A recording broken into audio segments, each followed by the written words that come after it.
a huge difference after the pressure washing was done by WDI Joe Mahan. Uh, it took him a little over 4 hours to do the whole job.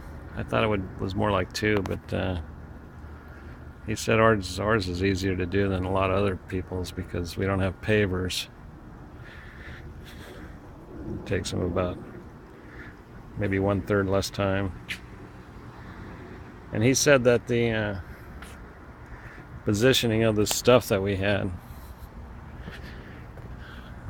didn't really bother him. We had it far enough away. We moved all our stuff over here to the side.